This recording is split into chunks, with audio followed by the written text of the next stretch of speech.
फिर दिन हुआ पुरानी रात का, करे सो शुक्र हम खुदा की जात का, खुदा की जात का, नया फिर दिन हुआ।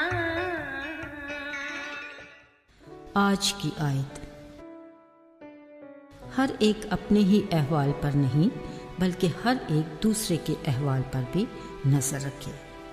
फिलिपियों 2:4 आयत। अजीज़ों, मैं, मेरा और मेरी ऐसे अल्फाज हैं जो हमारी गुफ्तगू में सबसे ज़्यादा इस्तेमाल होते हैं। असल में ये अल्फाज हमारी अना और ख़ुद परस्ती के ज़ुमरे में आते हैं। अक्सर होता ये है कि गुफ्तगू का मौजू कुछ भी हो, हम बात पलट कर इसे खुद और ख़ुद से जुड़े रिश्तों पर ही ले आते हैं। हत्ता कि खुदा से बात के दौरान भी हम बस अपनी ही ज़ात और अपने अहल खाना के अलावा और किसी के लिए कुछ मांगते नहीं। याद रखिए, ऐसी खुदगर्जी खुदा को पसंद नहीं। इसलिए उसने कहा, अपने ही अहवाल पर नहीं बल्कि दूसरे के अहवाल पर भी निगाह रखो। खुदा चाहता है कि जैसे वो हमारे साथ मोहब्बत का रिश्ता उस्तवार रखे हुए है, हम भी उसी मोहब्बत के ज़ेर असर एक दूसरे का ख्याल रखें, एक दूसरे की फ़िक्र करें और मददगार हों। अजीज़ों, यीशु मसीह की ज़मीनी ज़िंदगी हर लिहाज से हमारे लिए बेहतरीन और मिसाली है। ऐसे वाक़यात जिनसे हम अपनी ज़िंदगी के लिए रहनुमाई हासिल कर सकते हैं।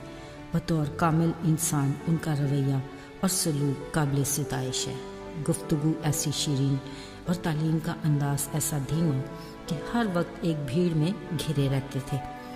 मुज्जाती कुव्वत की बदौलत परेशान हाल लोग अपने बीमारों को उनके पास लाते, वो इनका ख्याल करते हुए इनको शिफा देते, जो खुशी खुशी अपने घरों को लौट जाते।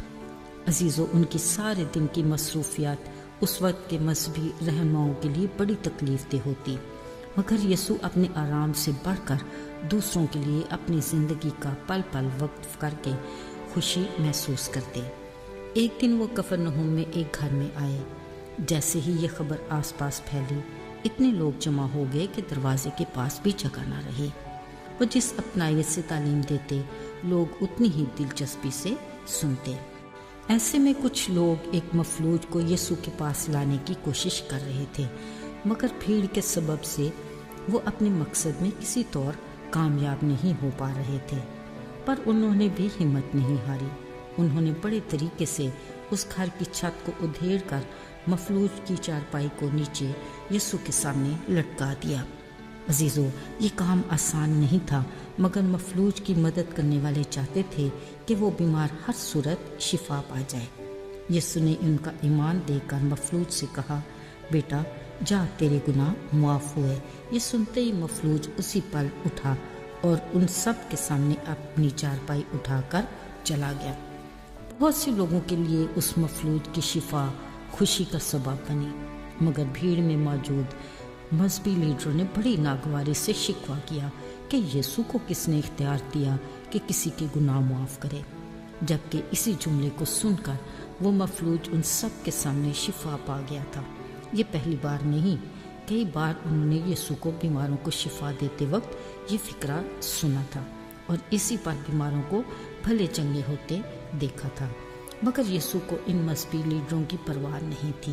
वो मफलूज के साथियों के लिए खुश थे जिन्होंने उसका ख्याल किया और उसे शिफा के लिए यीशु तक लेकर आए। अजीज़ों, अगर हम भी यीशु के इस फरमान को अपनी निगाह में रखें तो हम भी कई परेशान हाल, बीमार या ज़रूरतमंद लोगों को यीशु के पास ला सकते हैं। लेकिन ज़रा ख्याल से, हमारा मुखालिफ इब्लीस भी बिल्कुल यही चाहता है, मगर बड़ी महारत से उसकी सोच इसके बारे में मनफी है। उसका दूसरे के अहवाल पर नज़र रखना असल में ऐबजोई और इल्ज़ाम तराशी के नुक्ताए नज़र से है, जो खुदा के नज़दीक काबिल नफ़रत है।